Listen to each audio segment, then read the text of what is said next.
to the Varsity Club podcast. My name is Derek Peterson, back after 1 week hiatus. Joining me is Erin Sorensen. We were going to do this podcast last week, so we're making up for it this week. Erin, hello, how are you? I'm good. I'm glad to find, last week was wild. You ran through it all with flight, so it's okay. I'm just happy to be here this week.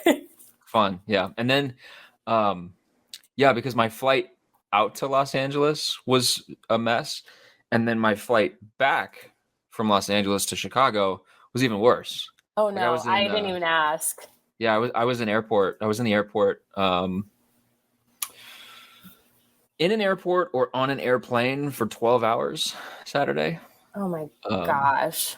So that was a whole lot of fun. And also LAX has put mask mandates back into place. So that was a whole thing going on. LAX did, and I found out that O'Hare did as I was walking out of the building. Really? Late Saturday night, yeah. So that was a whole other thing to add to the... I was just in O'Hare on Monday and Tuesday, and I would not have known that. I don't think they're enforcing it.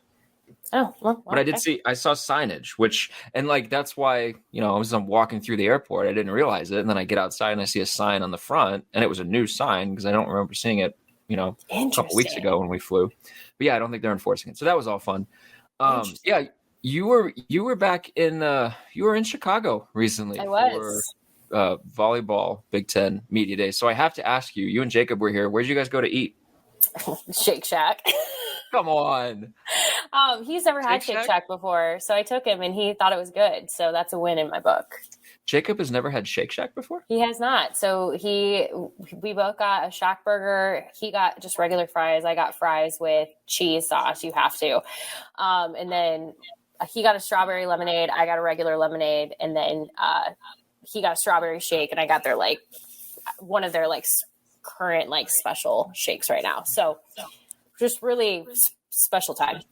I'm surprised that he hasn't been, considering every time you are in in the vicinity of Chicago, you try to go to Shake Shack. I'm surprised because he'd been on trips with us to the area before, hadn't he? Yeah, but I don't know. I know that when he was there at Big Ten Basketball Media Days with you, we went to Gino's. There you go. Because if it's you, it's pizza. It is, yeah. Except you guys were here and we were planning to go, meet up and get dinner together. I was going to take you to this place that has, it serves bone marrow.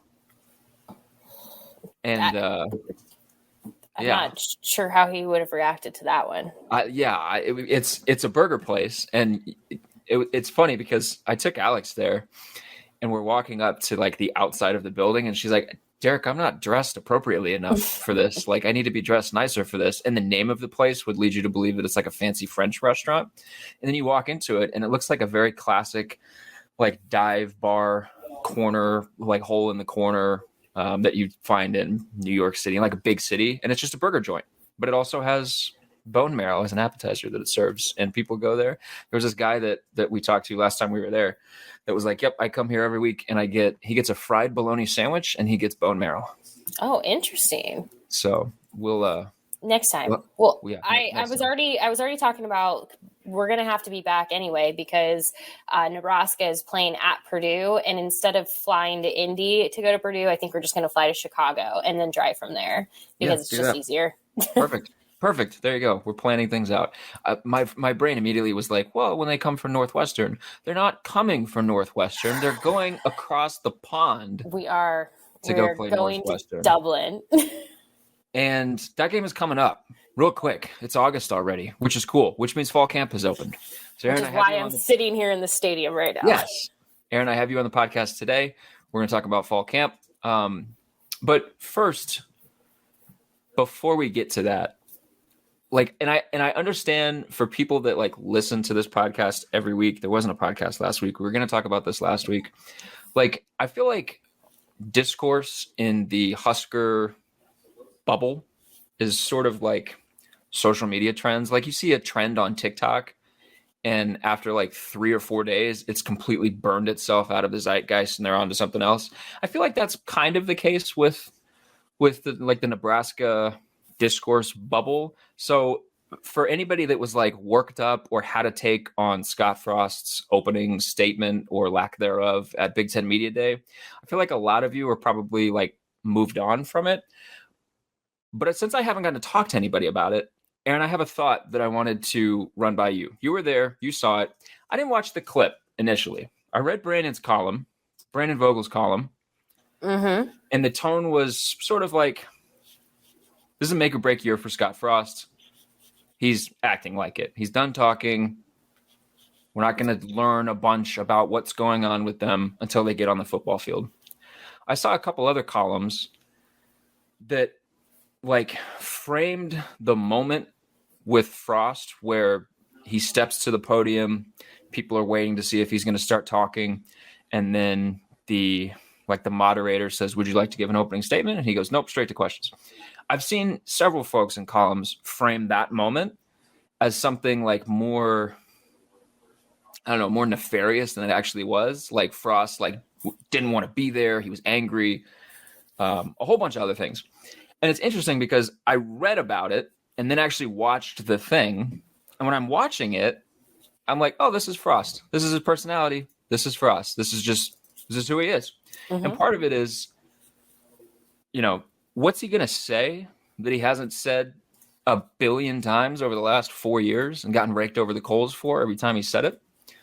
But the other thing that I thought was interesting about it was it kind of feels like that was the precursor to what this year is going to be like on the Scott Frost train.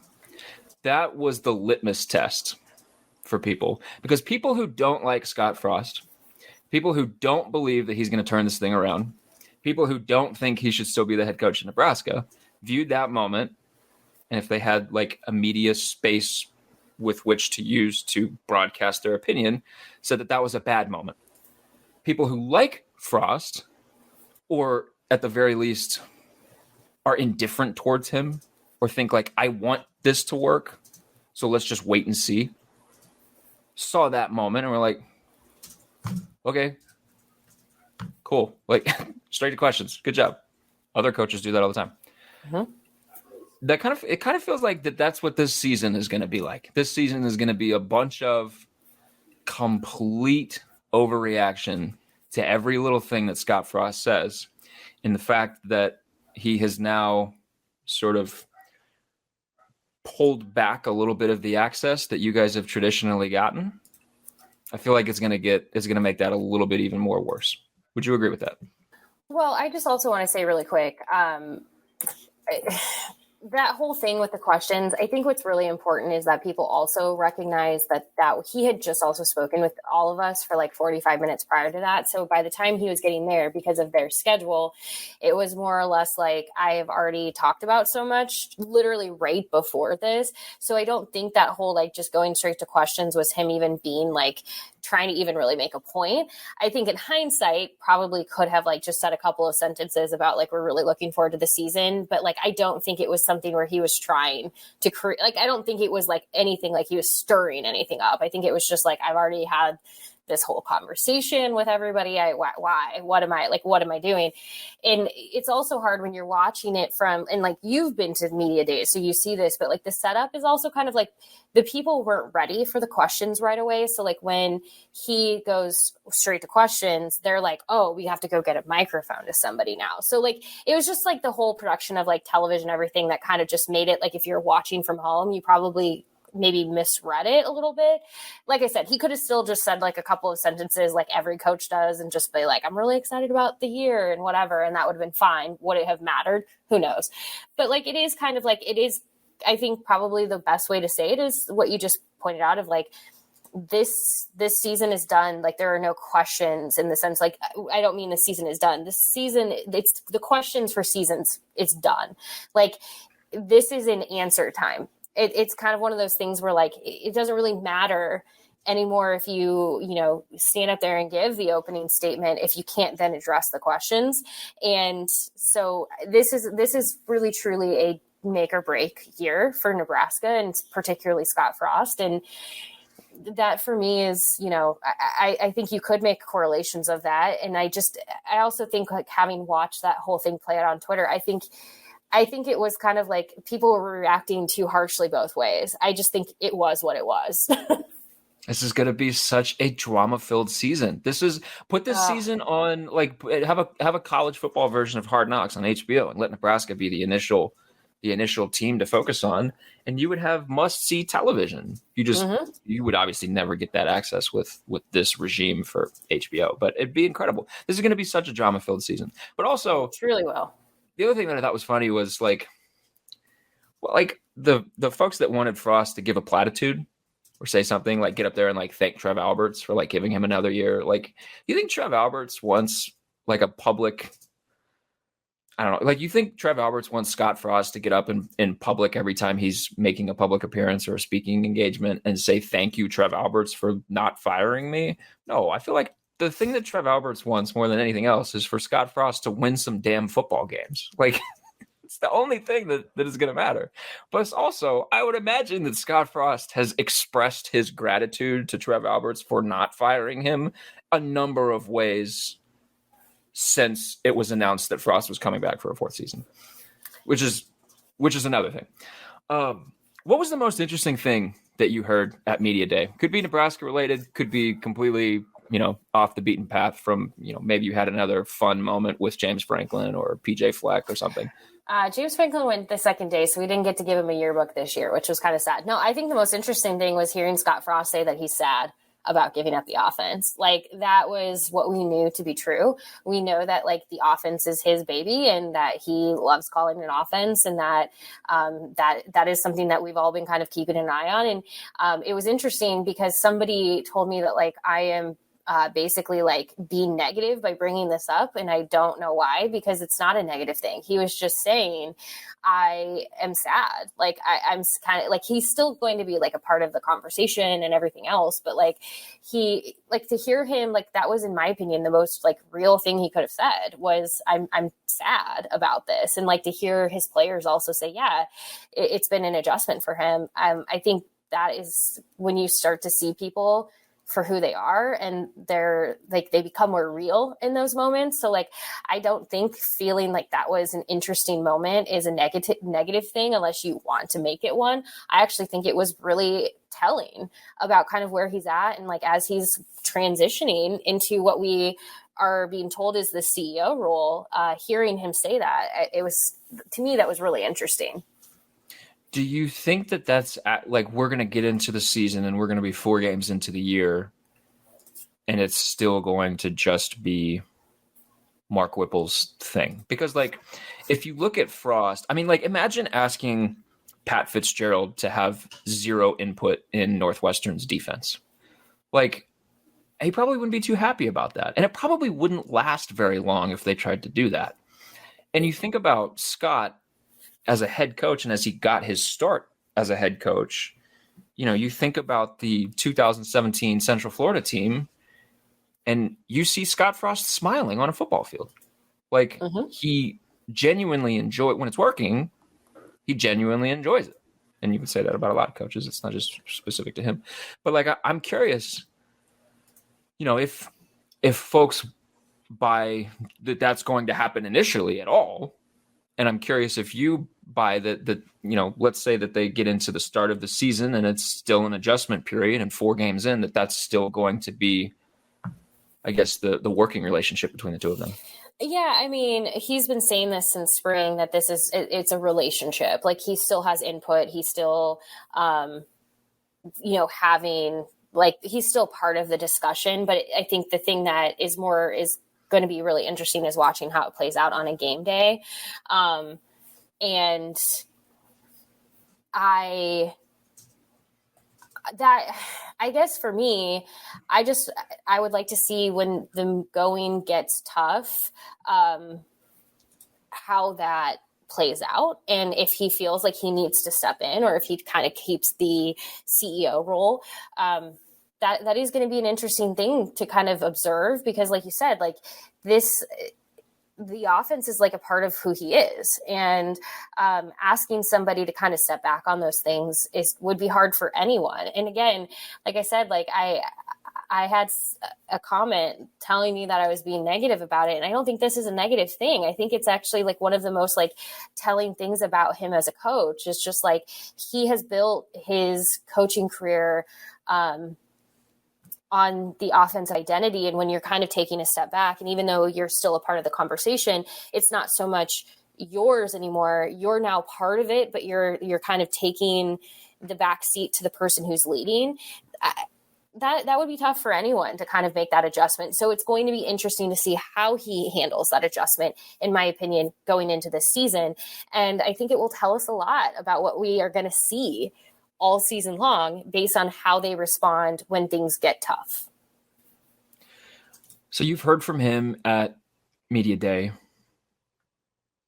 Nebraska has obviously opened fall camp, so you've been to a practice. What would you say is the messaging from this coaching staff to open fall camp? Like there's always like we're focused on growth, or we're focused on detailing, or we're happy to get back on the field. Like there's always like a kind of a tent pole message that a coaching staff has to open fall camp. Mm-hmm. Have you gotten a sense for what Nebraska's is, or what Frost's is? I think it kind of sounds a lot like they're just putting their heads down and getting to work, or at least that's the way that it feels. We just heard the day that this podcast is being recorded from special teams and running backs. Those were kind of the two areas of focus that we heard from. And you just hear about a lot of player led, a lot of like really putting their heads down, getting to work. And so I kind of, temper that with like, I completely understand if someone's like, well, why hasn't that happened in the past? That's a fair question and criticism. But it just seems like they're really kind of just like, we got to put our heads down and put the work in and get it. We really can't, there's really no room for error at this point. And I don't think there was in the past either, but I think there's kind of a reality check of like where they're at today and what needs to happen. Now, with that said, I don't think things feel overly tense. I will admit, like, it doesn't, like, you don't get this sense of people are kind of like uptight, at least not the assistants. And, actually, when that was a huge talking point about the assistants not being available throughout the fall to talk with the media, it's only going to be coordinators. Actually getting the vibes of the assistants through fall camp so far, it kind of, for me, reiterates why I'm disappointed that they won't be available, because I think a lot of times you get more insight sometimes into like situations, what's going on. But at the same time, like they're also just a little bit like, they seem more relaxed. So like that can be a really good thing when you're talking about like just how people are perceiving your program and how things are going, is just the fact that they don't feel overly tense. So it'll be interesting, I guess, to see how the coordinators and Frost sort of navigate that through fall, since they won't have the assistants to also kind of like gauge their, like it's like a temperature rate, like gauge where you're like, okay, what's kind of like going on here? It's now only going to be, 3 people sort of answering for a bigger room instead of the whole group. So, I think that just the messaging so far has just been like, they're putting in the work, and like what that ultimately shows up as, what it ultimately means, will yet to be determined. But that is at least what they want us to know. And they've really been preaching that of like, everybody's working really hard. There's a lot of competition at a lot of position groups. So I think competition is another one that keeps coming up.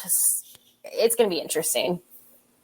So Nebraska is in an interesting spot in the sense that there are folks that view Nebraska as 5th place in the Big Ten West, as a team that is going to completely fall on its face. This is not going to work. This is just sort of a, 1 year, like, get ready for the firing squad for Scott Frost kind of deal. And then there are other folks like Brett Ciancia, who I had on my podcast recently from Pick Six Previews, that thinks that Nebraska can finish 2nd in the West. There's a wide range of beliefs with this Nebraska team. And I'm trying to remember another recent season where I felt like people were this divided on what they could be. There was the initial at the start of Frost's tenure, there was, well, we'll see what happens. And then year 2, they're going to be pretty good. And everybody was kind of on that boat. They're going to be pretty good. Maybe not, UCF year 2 jump, but they're going to be pretty good. And then it didn't happen. And then it seems like that people have just been kind of like, well, we'll wait and see over the last couple of years. But this offseason has just felt different in the sense that there are clear, this ain't gonna work sides, and there are clear, actually, Nebraska's pretty good. They're pretty good. Don't sleep on Nebraska. That's a thing that I've noticed. I'm curious in just kind of like getting to speak a little bit with players. Like, has that been brought up? Like, do they recognize that, or do they? I guess, has that been something that kind of resonates with them? That maybe you could interpret that as there are as few expectations on this team as there have been on a Nebraska team in the Scott Frost tenure so far, which is an insane thing to say, because obviously he has to win to keep his job. But at the same time, like, when no one knows what you're going to look like, it's hard to place expectations on what you should hit. Like, do you get that sense from the team that they kind of, I don't know, that they're aware of that? Yes and no. I think, obviously they're aware of what people expect and what people are saying about them or not saying about them, for that matter. But I think maybe when you bring in 33 new scholarship players who are not 100% familiar with like what has been happening, like, yeah, they know Nebraska's record and everything else, but they didn't live those moments. So I think a little bit of it is, they're maybe not quite as, they just haven't experienced it like themselves. So that probably helps a little bit in kind of buffering, or at least creating a buffer between like what people are saying or have said or not saying, and what they're kind of expecting going into this season. Because like, I wouldn't expect Trey Palmer, who played for LSU last year, to like have a full understanding of what that 2021 season was like. Same thing for Casey Thompson. Sure, he's studying last year and he can kind of understand, but until you're living it in the moment and you're experiencing those feelings in real time, where fans have all of the expectations or none of the expectations, it's probably a little bit of like, you can kind of set your own expectations, at least right now, where you can say like anything that was in the past was in the past. We can kind of just refocus ourselves. So yeah, I actually think all of the new players probably helps Nebraska to a little bit of a degree insulate itself from what people are not saying at this point. So I think a lot of their expectations are just expectations that they've set for themselves.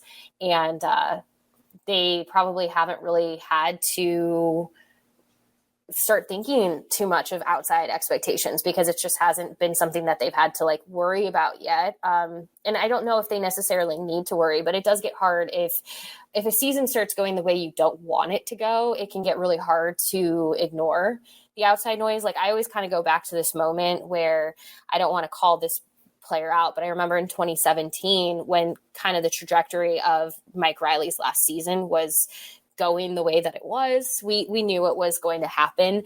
And one of the players was like, I know I'm not supposed to care. I know I'm not supposed to listen to any of this. I know I'm not supposed to. I'm supposed to like block it out and who cares? And it's not supposed to be something on my radar. But like, it's really hard. It's really hard not to hear it. It's really hard not to see it. And so I think about that a little bit, where they're insulated today. What does that look like 2 months from now? And that's where I think we'll probably see a little bit more of them either feeling the pressure of, or, how do they combat against that, depending on how this season goes. You mentioned all the new players. That reminded me, I wanted to ask you, I was at Pac-12 Media Day over the weekend. You got better gifts. Although I do have to say really quick, they gave us better gifts. They gave us more of that beef jerky. So the alliance is still very strong.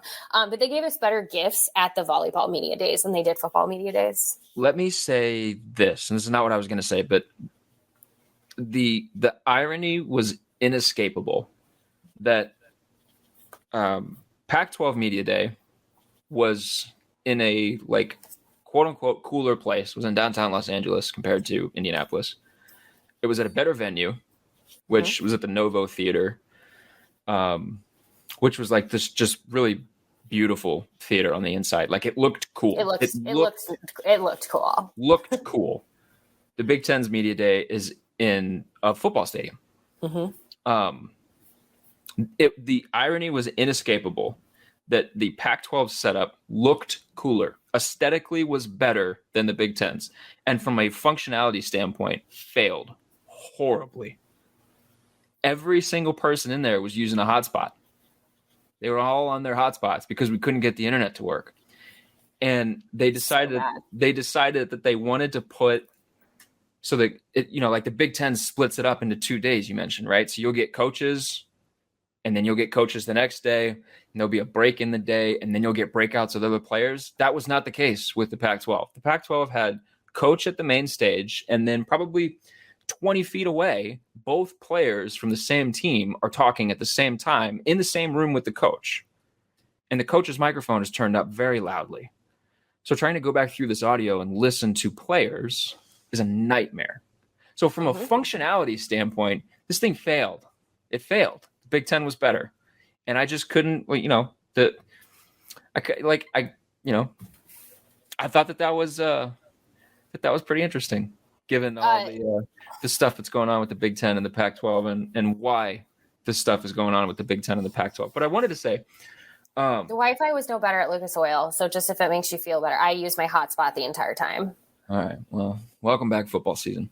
What I wanted to say was everyone and their grandmother wanted to talk about NIL and the transfer portal. That was all anybody wanted to talk about. No.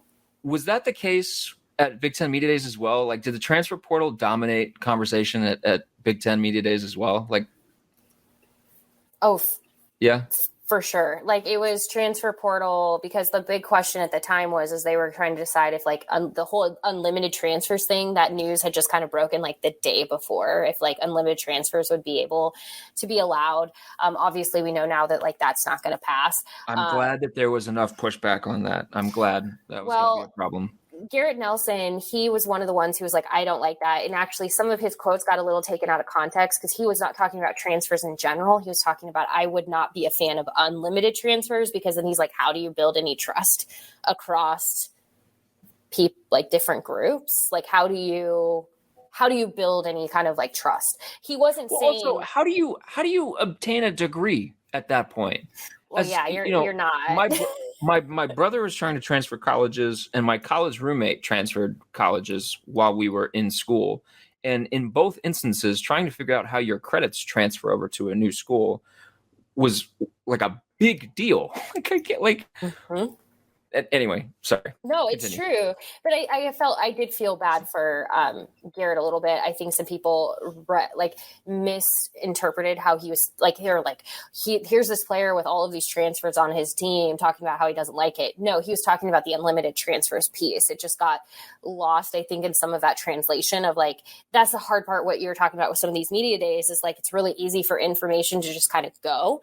And then like, if it's not like accurately represented, like that's not good. But I mean, he was talking about he wouldn't be a fan of unlimited transfers. I thought it was really interesting. Travis Vokalek said, the year he had to sit out was actually really like a fundamental year for him. It taught him how to like be patient in the moment and not like, to really focus on what he needed and wanted to focus on.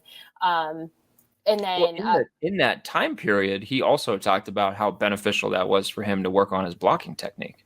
Yes, he did talk about that. So got better as a player during that yeah, it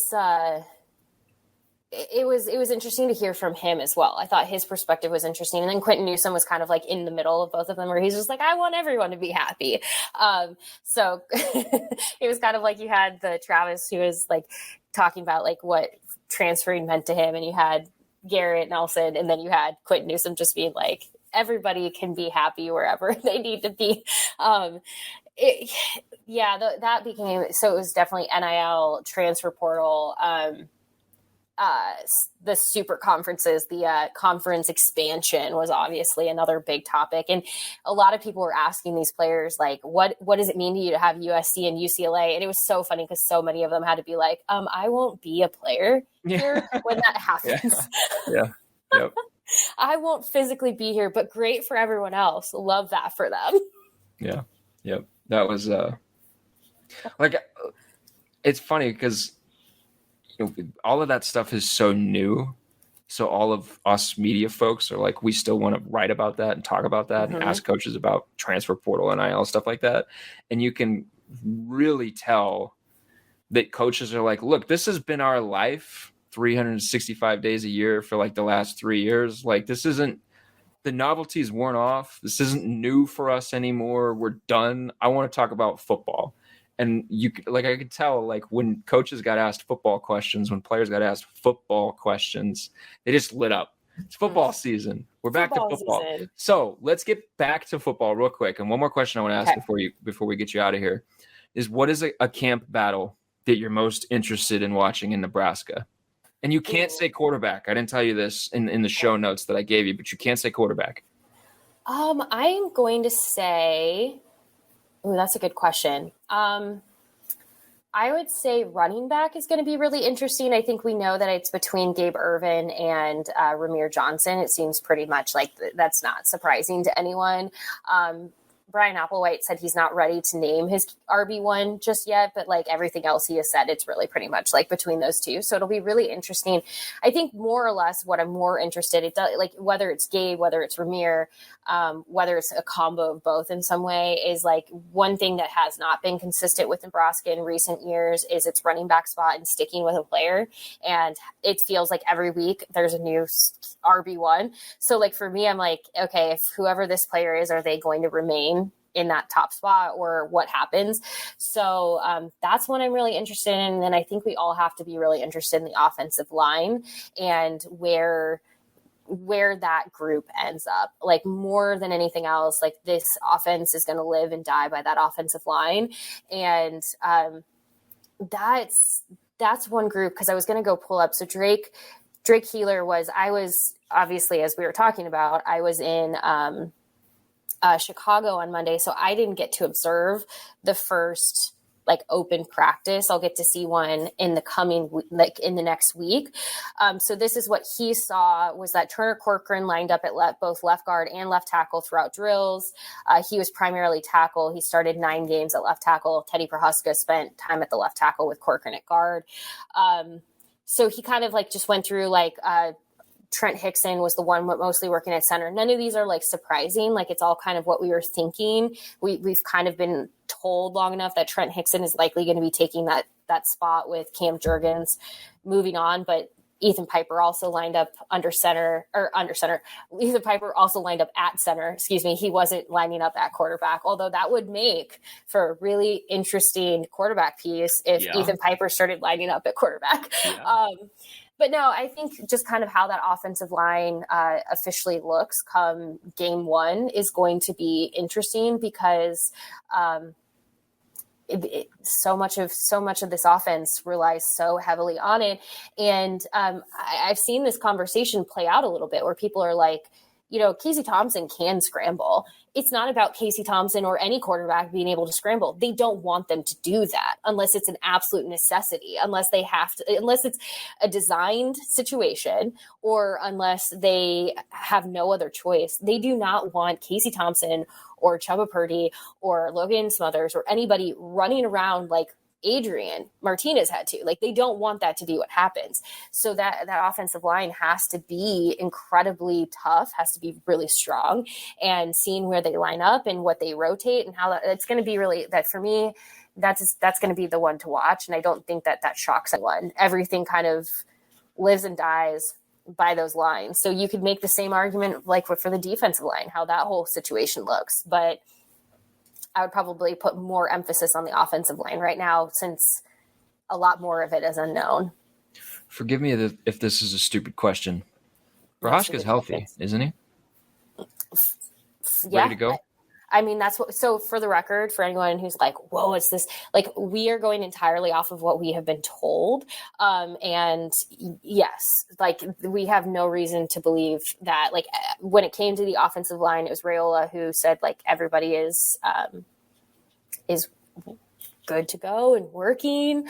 Teddy is somebody that, he has had a rough go. But yeah, he is all what we have been told is he is ready to go. Should I be worried then that he's not getting the bulk of the first team snaps at left tackle? This offensive line is because that kind of concerns me. There was so much talk about Turner moving over to the other side of the line. You know, we saw what Turner's play at left tackle looked like last season. I'd like to see Teddy get, assuming he's healthy, I'd like to see Teddy get as many first team left tackle snaps as possible. Yeah. I know you weren't there and you're just kind of going off of what Drake wrote, but that's so it's not what I want to hear. So if you have Turner, so I guess like I'm trying to think of I feel like you're going to see. Okay, so again, I'm just going to look at this. So Turner was lining up at left guard and left tackle. Teddy was just at left tackle so when Teddy was in at tackle, Corcoran was at guard. So could that mean that they're just going to be able to rotate them around? Is it something where they're just trying to, be careful with him and not have him overdo it at least to start? Or are they just trying to see who fits best where? I admittedly, having not been able to be there. So I also didn't that's also a part of it is I didn't get to see it myself. Yeah. But that's okay.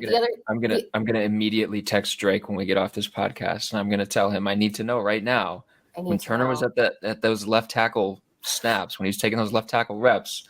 Is it the first team offense or the second team offense? I know. That's gonna determine my outlook for the offensive line for this season. After day one, I'm either in or out. We need to hear from Raiola again. That's the thing, and this is why it's so big to hear from coaches is you get to hear their perspective. You get to hear their, even if they're only telling you to a degree what you want to hear, it's still helpful to hear them. So we should be hearing from Raiola next week because we've heard from pretty much everyone but him at this point. So long story short, we should be hearing from him. And then that will be interesting too, just to kind of get a refresher with him at this point, kind of what to expect going forward. It'll be a week and a half, maybe a week into fall camp at that point. So he'll have seen some stuff, probably not enough to, make definite decisions on a too deep, but he'll have seen some stuff. I'm glad that you went with the offensive line because 2 years in a row, that's been the most important position or group unit with Nebraska in terms of determining what their success is going to be. So I had somebody bring it up to me yesterday. They were like, hey, if Cam Jurgens ends up, with the Eagles being great, what do you make of that? And I was like, I think you got to stop letting your talent go be great elsewhere. You need them to be great here now. And so I think, that's going to be the ultimate challenge for Raiola is can you get the most out of these players here now in this moment versus letting them graduate, go to the NFL and becoming successful then. It's great to have this pipeline of players who go to the NFL and are great offensive linemen, but it's not great when you're though they didn't, have the performance they should have at Nebraska. That is something that has to be fixed. They need to be excellent now. Yeah. I think Cam will be a pretty good guard in the NFL. But I also think that if he is a pretty good guard in the NFL, it shouldn't say bad things about Scott Frost because I don't think he was a bad offensive lineman in college, which is why he got drafted. No, and I'm not saying that. I'm not saying that. I know. I'm just saying he just happened to play on an offensive line that had absolutely that had bad tackle play. He was on an offensive line that had bad tackle play. Yeah, and he's also when you think about when you just think about his journey, he was a converted tight end who had to learn in a situation that was that first year was super rocky because he came into his own quickly enough, but the first few games were pretty rocky. And, I think he kind of found his way, but Cam couldn't be everything for everyone on that offensive line. And then you have guys getting injured and things happening. And it just was he was a good player, but that's what I'm saying is if you are Raiola, you need those players to be great today. So maybe in some of these cases, as he's rotating these players around, if it's a matter of trying to keep guys fresh and healthy, that's that's good. That's another thing. You need to get the most out of these players today versus them going off and being great elsewhere. We'll see. Erin, they need to be great elsewhere too, but here too. They need to be great at Nebraska as well. Great here first. Great here first. And then go be good someplace else. Preferably in the professional league, not at another college team. Yes. We're workshopping the tagline. Unless you're Adrian. I think if Adrian is good elsewhere, people will be happy. I do too. I think a lot of Nebraska fans are going to be like secretly watching a lot of K-State games. Yeah. You can say absolutely not. I will not in the comment section of this video. That's fine. I don't believe you. It's cool. All right, Erin, you gotta go. You got stuff to do. You gotta get out of here. Thank you for coming on the podcast. I appreciate having you on. I was glad to finally do this after 2 weeks of talking about it. Well, thank you. We'll be back with another episode next week. In the meantime, keep reading HailVarsity.com. Go to HailVarsity.com/subscribe. Use promo code Varsity. Make sure that you get all of your Nebraska football fix. You can read everything as long as you are subscribed. You also get the magazine that way. Erin, you're still doing your podcast with Sasha, aren't you? Mind your own? I am. In fact, we just this week talked about Big Ten Volleyball Media Days and just what the experience was and what I thought with that. So still going, and we'll be excited to take that into football season, volleyball, everything in between. Yep, go listen to it. Mind Your Own Podcast, Erin Sorensen and Sasha Durkin. Shouts to you guys for listening to this show every week. Shouts to Erin for coming on once more. And then shouts to Cam for producing this episode every week. We will be back next week. And I mean it this time. We will be back next week. There's nothing that will prevent me from being back next week. No random impromptu flights that I have to take. Thanks, guys.